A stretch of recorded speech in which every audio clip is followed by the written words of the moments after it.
అందరికి నమస్తే అండి. సో ఎట్టకేలకు జూన్ 1 అనేది వచ్చేసింది మనకి.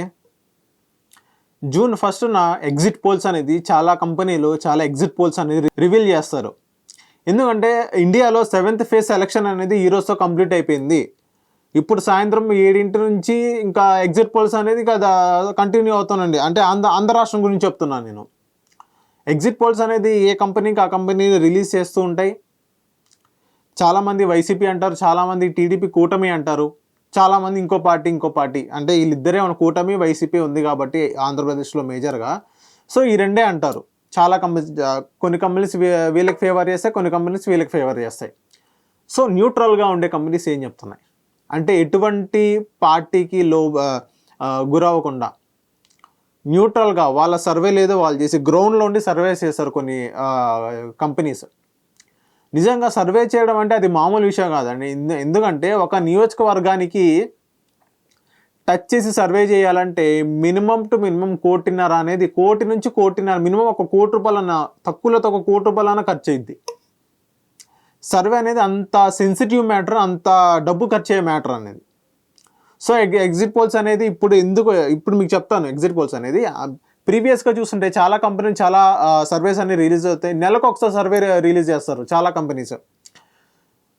నెలకు ఒక సర్వే. ఇప్పుడు ఈ సర్వే నెలకు ఒకటి. మేము ఈ నెల సర్వే చేసాం, వైసీపీకి 140, ఈ నెల ఎంత సర్వే చేసాం, వైసీపీకి 100, వైసీపీ ఎలా అయినా గవర్నమెంట్ ఫామ్ చేసిద్ది, లేకపోతే టీడీపీకి 120, 130, టీడీపీ ఎలా అయినా గవర్నమెంట్ ఫామ్ చేసి నెలకు ఒక సర్వే ఏదో ఒక కంపెనీ రిలీజ్ చేస్తున్నది.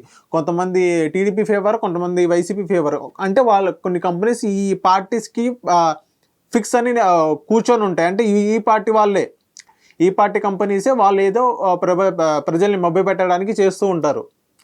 బట్ యాక్చువల్లీ సర్వే కొంత న్యూట్రల్ సర్వేస్ ఉంటాయి, న్యూట్రల్ సర్వే కంపెనీస్ ఉంటాయి. న్యూట్రల్ సర్వే కంపెనీస్ ఏం చెప్తున్నాయి, majority of the neutral survey companies ఏం చెప్తున్నాయని ఇప్పుడు మీకు చెప్తాను. సో ఎగ్జిట్ పోల్స్లో చెప్తాను ఇప్పుడు మీకు. ఎగ్జిట్ పోల్స్ ఇప్పుడు జూన్ 1 నుంచి రిలీజ్ చేయొచ్చు కాబట్టి ఇప్పుడు మీకు చెప్తున్నాను. So majority of the exit polls అనేది కూటమి వైపు చెప్తున్నాయి. Majority of the exit polls కూటమికి తక్కువలో తక్కువ 110 సీట్లైనా వచ్చిద్ది. ఇఫ్ నాట్ 110 లేకపోయినా గవర్నమెంట్ ఫామ్ చేసి అంత మ్యాజిక్ ఫిగర్ సీట్స్ అన్నా వచ్చిద్ది అని ఈ న్యూట్రల్గా ఉండే సర్వే కంపెనీస్ చెప్తున్నాయి. Majority of the survey companies. So ఇప్పుడు మనం మాట్లాడదాం. వాళ్ళు majority of the survey companies అయ్యే చెప్తున్నాయి. ఇప్పుడు ఏ ఫ్యాక్టర్స్ తీసుకున్నారు వాళ్ళు అంటే ఒక సర్వే చేయాలంటే ఇప్పుడు నువ్వు ఏ పార్టీకి ఓటేస్తావు, టీడీపీ, వైసీపీ, ఓకే అంటే ఇంకోటి అలా చెయ్యరు. క్వశ్చనీర్ ఉండిద్ది, ఏజ్ గ్రూప్స్ ఉండిద్ది. అంటే ఇప్పుడు యూత్ని 18 to 30 వాళ్ళు, 18 నుంచి ఒక 30 వాళ్ళు ఎలాంటి మైండ్ సెట్లో ఉన్నారో వాళ్ళు ఎవరికి ఓటేస్తారు. అండ్ 45 ఏజ్ గ్రూప్ వాళ్ళు, అండ్ 60 ఏజ్ గ్రూప్ వాళ్ళు, అండ్ పెన్షన్స్ తీసుకున్న వాళ్ళు, ఆటో వాళ్ళు, ప్రభుత్వ ఉద్యోగులు, బిజినెస్ పీపుల్, రియల్ ఎస్టేట్ వాళ్ళు. సో చాలా క్వశ్చనీర్స్ ఉంటాయి. వాళ్ళు ఎలాంటి క్వశ్చనీర్స్ వేశారు, ఎవరితో ఇంటరాక్ట్ అయ్యారు, ఎలా.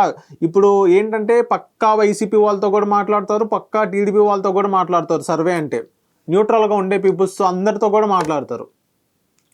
సో పక్కా టీడీపీ వాళ్ళు వైసీపీకి చెప్తున్నారా, లేకపోతే పక్కా వైసీపీ వాళ్ళు టీడీపీకి చెప్తున్నారా అని కూడా పాయింట్ కూడా ఉండిద్ది వాళ్ళ దగ్గర. వాళ్ళ సర్వే అంటే మామూలుగా శాంపిల్ తీసుకున్నా, ఫలానా రాజేష్ టీడీపీ, ఫలానా శివ వైసీపీ, ఇలా ఉండదు. సర్వేస్ అంటే ఒక క్రెడిబిలిటీ ఉండిద్ది, ఒక ప్రాసెస్ ఉండిద్ది. చాలా సున్నితమైన, చాలా సెన్సిటివ్ అయిన ప్రాసెస్ అది. చాలా డబ్బుతో ఖర్చుతో కూడిన పని అది. సో అందుకనే సర్వే కంపెనీస్ అనేది కొన్ని న్యూట్రల్గా ఉన్న సర్వే కంపెనీస్ వాళ్ళు మొత్తం ఒక లాస్ట్ 6 monthsలో ఒకటోసారో రెండోసారో చేస్తారు అంతే సర్వే అనేది. ఎందుకంటే వాళ్ళ టీం 600-500 మంది టీం వాళ్ళు గ్రౌండ్లో ఉంటారు కాబట్టి, ఎప్పటికో గ్రౌండ్లో ఉంటారు కాబట్టి అక్కడ సర్వేస్ తీసుకుంటారు. ఇప్పుడు ఆ సర్వేస్ ఇంకా ఎలా ఉంటాయంటే డిసెంబర్ నుంచి జనవరి దాకా ఎలా సర్వే చేస్తారంటే పార్టీ వైజ్గా సర్వే చేస్తారు. ఫిబ్రవరి తర్వాత ఎమ్మెల్యే క్యాండిడేట్ మీద సర్వే చేస్తారు. దాని తర్వాత మేనిఫెస్టో మీద, అక్కడ జరుగుతున్న ప్రచారం మీద, ప్రజల మైండ్ ఎలా మారబోతుంది ఏంటి అలా సర్వే చేస్తారు. సర్వే అనేది ప్రజల మైండ్ అనేది నెలకు ఒకసారిలా మారుతుంది. లాస్ట్ పాయింట్ ఎవరు దేనికి స్టక్ అయి ఉంటారో అదే పట్టుకుంటారు. అండ్ ప్రజలకు కూడా లాస్ట్ ఒక 1 month అంటే పోలింగ్ అయ్యే 1 monthకి ముందు వాళ్ళకు క్లారిటీ ఉండిద్ది. ఎవరికి ఓట్ అయ్యాలా, ఎవరికి ఓట్ వేయకూడదు అనేది. సో వీళ్ళకి 40% ఉన్నారు, వీళ్ళకి అండ్ ఐ మీన్ వైఎస్ఆర్సీపీకి 40 ఉన్నారు, టీడీపీ కూడా 40 ఉన్నారు. ఎవరికి ఓట్ బ్యాంక్ వాళ్ళకు ఉంది. కాకపోతే ఎవరైతే న్యూట్రల్గా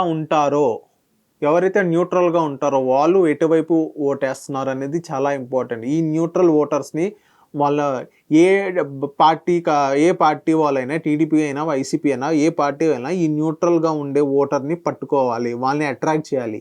వాళ్ళని అట్రాక్ట్ చేయాలంటే ఏం చేయాలి? ఫస్ట్ ఏంటంటే వాళ్ళకి న్యూట్రల్గా ఉండే ఓటర్స్ ఏ ఏజెస్ గ్రూప్ ఉన్నారు, ఏ వృద్ధులు ఉన్నారా, లేకపోతే యూత్ ఉన్నారా, ఎవరున్నారో ఇవన్నీ తెలియాలి. ఇవన్నీ తెలిస్తేనే వాళ్ళని టార్గెట్ చేస్తారు. మేనిఫెస్టో కూడా ఒక కీలక పాత్ర పోషించబోతుంది ఈ సర్వే చేసే విధానంలో. సో ఏదైతే ఎలక్షన్ జరిగిన తర్వాత పోస్ట్ పోల్ అంటాం, ఎగ్జిట్ పోల్స్ కూడా అంటాం. సో ఎవరికి ఓటేశారు? మహిళా ఓట్లు అనేది అంటే టోటల్ ఓట్స్ అనేది 81.86% అనేది ఓట్ అనేది పోల్ అయింది ఆంధ్ర రాష్ట్రంలో 2024లో. అందులో మహిళా ఓటర్స్ అనేది ఎక్కువ శాతం ఓట్ అనేది పోల్ అయింది మహిళా ఓటర్స్కి. సో యాక్చువల్గా మహిళలు ఎవరికి ఓటేశారు? అది పెద్ద క్వశ్చన్ మార్క్. నేను చెప్తా ఇప్పుడు. వైసీపీ వాళ్ళు ఏమంటున్నారంటే మేము సంక్షేమ పథకాలు ఇచ్చాం,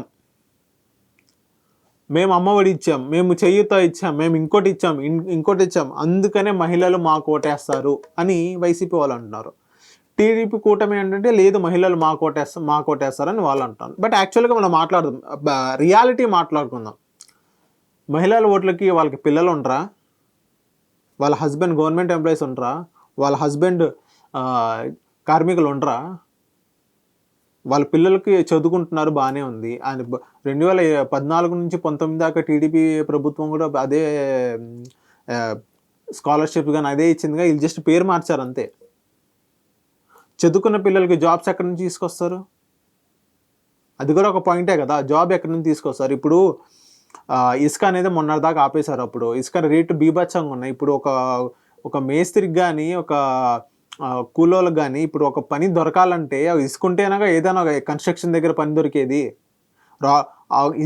ఇసుక ఒక్కటి ఆపేస్తే చాలా పనులు ఆగిపోతాయి తెలుసా. మేస్త్రి నుంచి, అక్కడ పనిచేసే కూలీ వ్యక్తి నుంచి, రాడ్ బిల్డింగ్ నుంచి. సో అందరికీ ఇసుక అనేది ఫ్రీగా పెడితేనే కదా, ఐ మీన్ ఫ్రీగానే ఎంతో కొంత రీజనబుల్గా పెడితేనే కదా వాళ్ళకి అనేది పని అనేది కల్పించేది. ఇసుక ఆపితే ఎలాగా? ఇంకొకటి స్టూడెంట్స్, యూత్ని ఏదైతే మొన్నటిదాకా 2014 నుంచి 19 దాకా ఏదైతే గవర్నమెంట్ ఉందో టీడీపీ గవర్నమెంట్, వాళ్ళకి స్కాలర్షిప్స్ ఉండేది. స్కాలర్షిప్ అనేది గవర్నమెంట్కి ఇటేపు కాలేజ్కి డైరెక్ట్ కాంటాక్ట్ ఉండేది, మధ్యలో ఎవరు ఉండేవారు కాదు. ఇప్పుడు 2019 నుంచి 2024 ఇప్పటి వరకు గవర్నమెంట్ స్టూడెంట్ కాంటాక్ట్ ఉంది, మధ్యలో కాలేజ్ అనేది తీసేశారు. ఇప్పుడు ఏం జరుగుతుంది? గవర్నమెంట్ అనేది డబ్బులు వేయడం, ఆ జగనన్న విద్యా దీవెన అది కూడా డబ్బులు వేయడం, అటు ఇటు లేట్ అవ్వడం వల్ల ఎగ్జామ్స్ టైం వస్తుంది. అదే టైంకి హాల్ టికెట్ ఇవ్వట్ల స్టూడెంట్స్కి, కాలేజ్ మేనేజ్మెంట్ సర్టిఫికేట్స్ ఇవ్వట్ల. ఎందుకంటే జగనన్న విద్యా దీవెన అనేది లేట్గా పడుతుంది. అయితే ఈ టైప్ చూసుకుంటే 2014 నుంచి 19 దాకా చూసుకుంటే గవర్నమెంట్ అనేది ఒక నెల కానీ 6 నెలలు కానీ అటు ఇటు అయినా కానీ వీళ్ళకి ఇచ్చే సర్టిఫికేట్స్ ఇచ్చేవాళ్ళు, వీళ్ళకి ఇచ్చే హాల్ టికెట్స్ ఇచ్చేవాళ్ళు. ఇక్కడ స్టూడెంట్ సఫర్ అయ్యేవాడు కాదు కదా. ఇంకోటి మద్యం సేవించేవాళ్ళు. మద్యం ఎక్కడి నుంచి తీసుకొస్తున్నారంటే నిజం మాట్లాడుకోవాలంటే మంచి క్వాలిటీ మద్యం ఇక్కడ బోర్డర్ నుంచి, తెలంగాణ బోర్డర్ అయినా కానీ, అటు మన దగ్గర నెల్లూరు దగ్గర చెన్నై బోర్డర్ కానీ, ఇంకోటి కానీ బోర్డర్ దగ్గర నుంచి నాణ్యమైన క్వాలిటీ మద్యం తీసుకొస్తున్నారు. అదే మన ఆంధ్ర రాష్ట్రం ఎలాంటి మద్యం ఉంది? నాసిరకం మద్యం ఉంది. 60 రూపాయల క్వార్టర్ని 200లకు అమ్ముతున్నారు. ఓకే, బాగానే ఉంది. 200 కానీ 300 కూడా అమ్మండి, దాన్ని తప్పు పట్టట్లా. క్వాలిటీ మద్యం ఇవ్వండి, క్వాలిటీ పెంచండి. అందులో క్వాలిటీ మద్యం ఇప్పుడు ఆంధ్రాకి ఉన్న కంపెనీస్ కానీ, అంటే ఆల్కహాల్ కంపెనీస్ కానీ, తెలంగాణలో ఉన్న ఆల్కహాల్ కంపెనీస్ కానీ ఎంత వేరియేషన్ ఉంది? 2014 నుంచి 19 దాకా ఏ కంపెనీస్ ఉన్నాయి ఆల్కహాల్ కంపెనీస్ వైన్స్లో? ఇప్పుడు ఏ కంపెనీస్ ఉన్నాయి?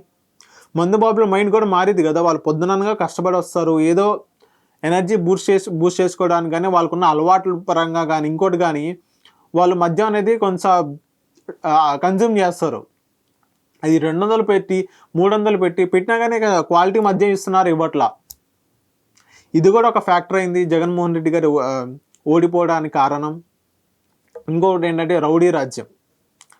సో జగన్మోహన్ రెడ్డి గారి ప్రభుత్వాన్ని ఎవరన్నా ఎదిరిస్తే, ఎవరన్నా బహిరంగ ఏమైనా ఒక మాట అన్నా కానీ తీసుకెళ్ళి లోపలేస్తున్నారు, అరెస్టులు చేస్తున్నారు, అక్రమ అరెస్టులు చేస్తున్నారు. మనం చాలా చూసాము. సో ఇది కూడా ఒక ఫ్యాక్టరే. ఎందుకంటే ఇప్పుడు జగన్మోహన్ రెడ్డి గారు ఒక టీడీపీ ఆఫీస్ని వాళ్ళ మనుషులు వచ్చి ధ్వంసం చేస్తే, గొడవ చేస్తే టీడీపీ ఆఫీస్ లోపలికి వచ్చి చీర్లు పగలగొట్టడం, సిస్టమ్లు పగలగొట్టడం అలాంటి పనులు చేస్తే జగన్మోహన్ రెడ్డి గారు బహిరంగ సభలో ఏం చెప్పారు విన్నాగా మనం? నా కార్యకర్తలు ఏదో నన్ను ఒక మాట అండి వాళ్ళ ధ్వంసం చేశారు, అయితే ఏంటి అన్నట్టుగా మాట్లాడారు. ఒక సీఎం స్థాయి వ్యక్తి అలా మాట్లాడకూడదు. వాళ్ళ కార్యకర్తలైనా ఇంకొకరైనా ముందు వాళ్ళని ఎవరైతే అలా ధ్వంసం చేశారో మంది ఆ పార్టీ కదా, మేము అలా ధ్వంసం చేయడం తప్పు అని వాళ్ళందరి మీద కేసులు పెట్టి అరెస్ట్ చేయాల్సింది పోయి అలా మాట్లాడడం అనేది తప్పు. ఇంకొకటి పవన్ కళ్యాణ్ గారి మీద వ్యక్తిగతంగా పర్సనల్గా తిట్టడం. ఇంకొకటి అది కూడా చాలా ఒక స్టూడెంట్స్ దగ్గర అమ్మఒడి అక్కడ రిలీజ్ డబ్బులు బటన్ నొక్కే సమయంలో స్టూడెంట్స్ ముందు కూడా మూడు పిల్లలని మాట్లాడడం అది కరెక్ట్ కాదు. ఏదంటా మీకు ఏదైనా గొడవలు ఉంటే ఏదన్నా ఫేస్ టు ఫేస్ రాజకీయంగా కొట్లాడండే కానీ ఇలా చేయడం అనేది తప్పు. ఇంకొకటి వివేకానంద రెడ్డి గారి హత్య కేసు. షర్మిల గారు పదే ఒకే ఒక మాట అంటున్నారు, వైఎస్ వివేకానంద రెడ్డి గారి హత్యకు కారణమైన వైఎస్ అవినాష్ రెడ్డి గారు అని షర్మిల గారే అంటున్నారు. అవినాష్ రెడ్డి గారిని జగన్మోహన్ రెడ్డి గారు సపోర్ట్ చేస్తున్నారు, కాపాడుతున్నారు అని షర్మిల గారు బహిరంగంగానే అన్నారు. సో హత్య కేసులో ఎవరు ఉన్నారో అసలు ఏంటి అనేది అది చట్టం సిబిఐ చూసుకుంటుంది, అది సెకండరీ. కాకపోతే ఇక్కడ ఇది కూడా మ్యాటర్ అయింది మనకి. షర్మిల గారి ఫ్యాక్టర్ కూడా బాగా పనిచేసింది. ఇంకొకటి ఏంటంటే చంద్రబాబు గారి అరెస్ట్. సో చంద్రబాబు గారు అక్రమ అరెస్ట్ కానివ్వండి, ఇంకోటి అరెస్ట్ కానివ్వండి, అది 52 రోజులు అరెస్ట్ చేసి పెట్టారే, అప్పటిదాకా బాగానే ఉంది, ఓకే, అటు ఇటుకున్నారు. ఎప్పుడైతే పవన్ కళ్యాణ్ గారు చంద్రబాబు నాయుడు గారిని కలిసిన తర్వాత మేము ఇద్దరం కలిసి ఎలక్షన్లో పోటీ చేస్తున్నాం అనగానే హఠాత్తుగా పెరిగిపోయింది గ్రాఫ్ అనేది, కూటమి గ్రాఫ్ అనేది పెరిగిపోయింది ఒకేసారి. సో అక్కడ నుంచి రాజమండ్రి జైలు నుంచి రావడానికి జస్ట్ ఒక 2 hours టైం తీసుకున్నప్పటికీ 14 hours టైం తీసుకున్నా. ఎందుకంటే అక్కడ ప్రజానికాన్ని చూసారుగా ఎంతమంది వచ్చారు, అక్కడికి ఎంతమంది వచ్చారు చూసారా? అప్పుడే మనం అజ్యూమ్ చేసుకోవాల్సింది అక్కడ నెక్స్ట్ ఎప్పుడు ఏదైతే 2024లో చంద్రబాబు గారే సీఎం అని అప్పుడే మనం ఫిక్స్ అవ్వాల్సిన టైం వచ్చింది అప్పుడే. అండ్ ఇప్పుడు కూడా ఇంకా చాలా ఉన్నాయి ఫ్యాక్టర్స్. ల్యాండ్ టైటిలింగ్ యాక్ట్ అనేది కూడా చాలా కీలకంగా పనిచేసింది. ఎందుకంటే ల్యాండ్ టైటిలింగ్ యాక్ట్ అనేది మంచో చెడో అది సెకండరీ. ఏదైతే జగన్మోహన్ రెడ్డి గారు చేసిన తప్పు ఏంటంటే పాస్బుక్లో జగన్మోహన్ రెడ్డి గారి ఫోటో వేయించుకోవడం అనేది పెద్ద తప్పు జరిగింది. ఆయన భూమి మీద జగన్మోహన్ రెడ్డి గారి ఫోటో ఎందుకు? జగన్మోహన్ రెడ్డి గారు అయితే ఇవ్వలేదు కదా, ఆయన భూమి కొని ఇవ్వలేదు కదా, ఈయన ఫోటో ఎందుకు?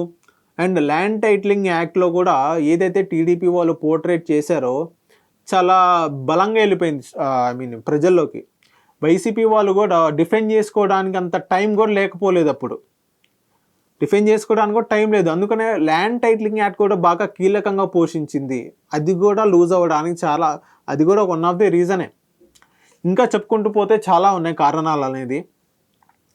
సో ఎట్టకేలకు June 1 వచ్చేసింది, ఎగ్జిట్ పోల్స్ వచ్చేసింది. మనకి సీఎంగా చంద్రబాబు నాయుడు గారు ప్రమాణ స్వీకారం చేయబోతున్నారు అని మనకి ఒక క్లారిటీ వచ్చింది. ఏదైతే ఎగ్జిట్ పోల్స్ ఏదైతే కొన్ని సర్వేస్ వచ్చినాయో, మేము కొన్ని సర్వేస్ చేసామో, సో మాకంటూ ఒక క్లారిటీ వచ్చింది. సీఎం చంద్రబాబు నాయుడు గారే అని మేము నమ్ముతున్నాము. అండ్ June 4 దాకా వెయిట్ చేద్దాం. ఏదైతే ఇప్పుడు నేను చెప్పానో అదే 100 to 99.99% రిఫ్లెక్ట్ అయ్యే ఛాన్స్ ఉందని నేను నమ్ముతున్నాను. సో నేను ఒకసారి June 4 దాకా వెయిట్ చేద్దాం. Thank you.